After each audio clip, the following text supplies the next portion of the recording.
Hello నమస్తే, నేను journalist YNR. ఆంధ్రప్రదేశ్లో దాదాపు 2 డజన్ల మంది సివిల్ సర్వెంట్లను వీఆర్లో ఉంచారు. ఈ 2 డజన్ల మంది సివిల్ సర్వెంట్లు గడిచిన 60 రోజులుగా వీఆర్లో ఉన్నారు.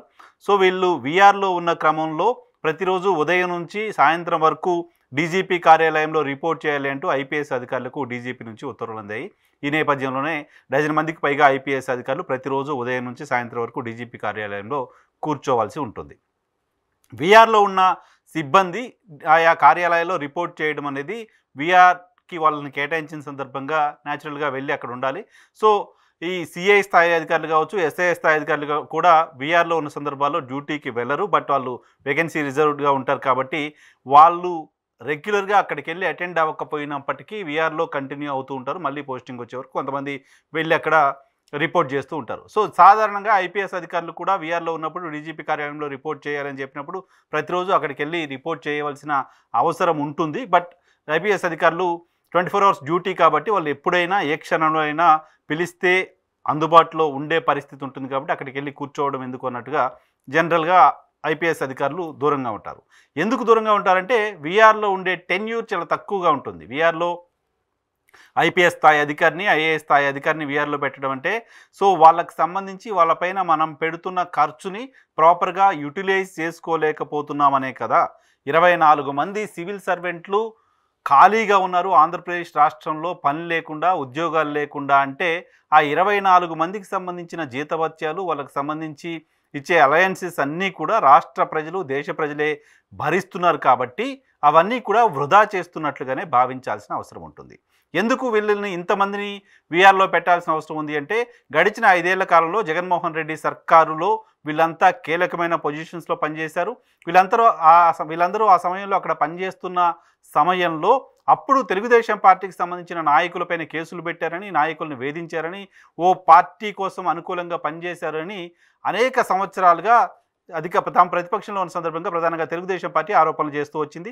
తెలుగుదేశం పార్టీకి సంబంధించిన ముఖ్య నేత నారా లోకేష్ గారు మీ అందరి పేర్లు రాసుకున్నాను, మేము అధికారంలోకి వచ్చిన తర్వాత మీ సంగతి ఏంటో చూస్తామంటూ వార్నింగ్లు కూడా ఇస్తూ వచ్చారు.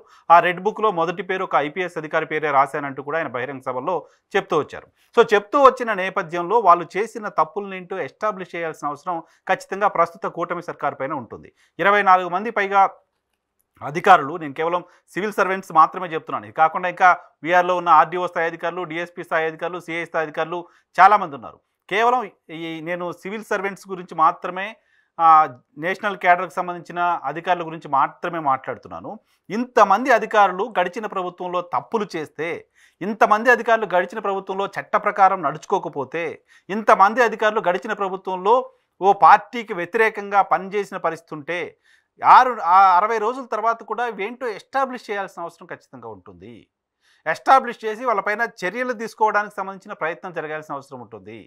అలాంటివేమీ లేకుండా వాళ్ళపైన వాళ్ళు చేసిన తప్పులేంటో ప్రజల ముందు పెట్టో, లేకపోతే వాళ్ళు చేసిన తప్పులేంటో ఆ నిబంధనలకు వ్యతిరేకంగా వాళ్ళు ఎక్కడ చేశారో వాటిని నిరూపించి వాళ్ళపైన చర్యలు తీసుకోవడం అనేది ఒక బాధ్యత కలిగిన ప్రభుత్వం తీసుకునే నిర్ణయం అవుతుంది. కానీ వాళ్ళపైన ఉన్న కక్షతోటో, వాళ్ళు ఏదో మనకు వ్యతిరేకంగా వ్యవహరించారనో, లేకపోతే వాళ్ళు గత ప్రభుత్వానికి సన్నిహితంగా ఉన్నారనో వాళ్ళని వీఆర్లో పెట్టడం అంటే ప్రజల సొమ్ముని వృధా చేయటమే, ప్రజలకు అందాల్సిన సర్వీసెస్ని అందకుండా చేయటమే.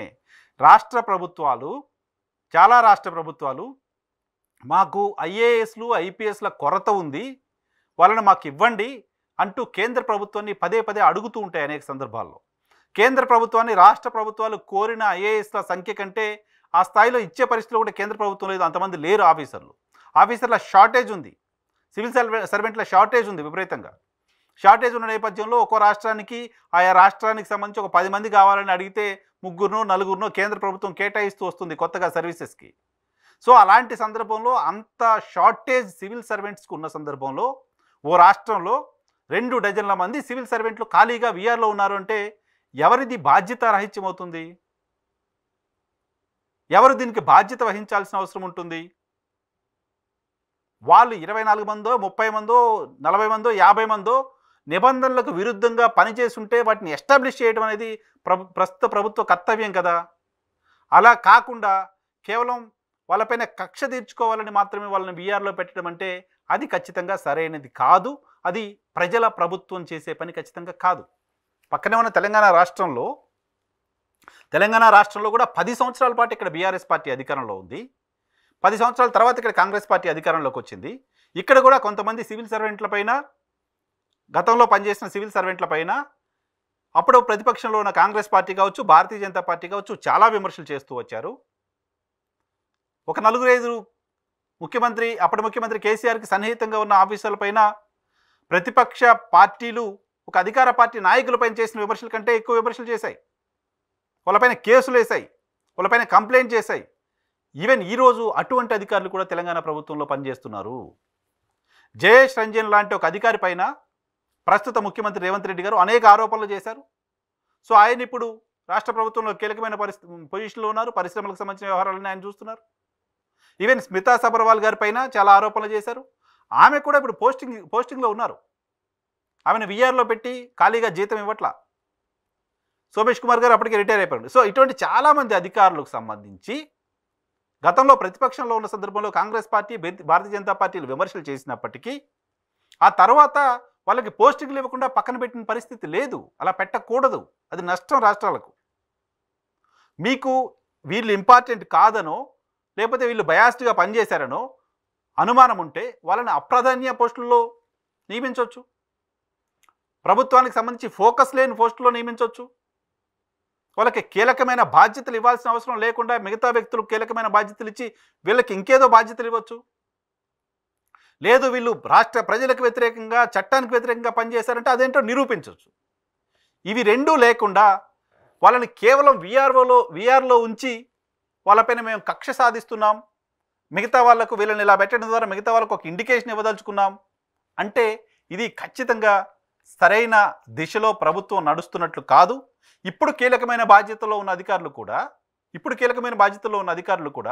ఇప్పుడు ప్రభుత్వం చెప్పిన మాటలు విని ఈ తరహా కార్యక్రమాలకు శ్రీకారం చుడితే రేపొద్దున వాళ్ళ పరిస్థితి కూడా అలాగే ఉంటుంది అని ఆలోచించుకోవాల్సిన అవసరం ఖచ్చితంగా ఉంటుంది.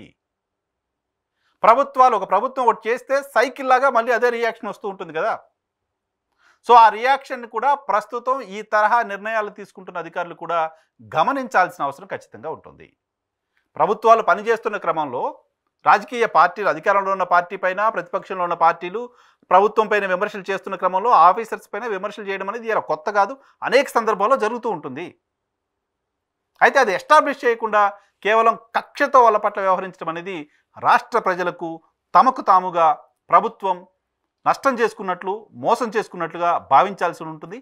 ఆంధ్రప్రదేశ్లో 24 మంది సివిల్ సర్వెంట్లను వీఆర్లో ఉంచడం ద్వారా ఆంధ్రప్రదేశ్ ప్రజలకు, తమకు కూడా ప్రభుత్వం నష్టం చేసుకుంటుంది అనే ఆలోచన విస్తృతంగా వ్యాపిస్తుంది. దీనిపైన సివిల్ సర్వెంట్లకు సంబంధించిన రియాక్షన్ ఏంటి? వాళ్ళు ఎందుకు సైలెంట్గా ఉంటున్నారు, వాళ్ళు ఎందుకు మౌనంగా ఉంటున్నారు, మిగతా వాళ్ళు ఎవరు ఎందుకు పట్టించుకునే పరిస్థితిలో లేదు అంటే వాళ్ళు ఎందుకు సైలెంట్గా ఉంటున్నారో కూడా అర్థం కాని పరిస్థితే ఉంది. సో దాని వీఆర్లో పెట్టడం అనేది ప్రభుత్వానికి సంబంధించి ఉన్న రైటు. ఇంతకాలం ఏ కారణాలతో మమ్మల్ని వీఆర్లో ఉంచారు అని అడిగే రైట్ మరి ఆ సివిల్ సర్వెంట్స్కి ఉందో లేదో మనకు తెలియదు.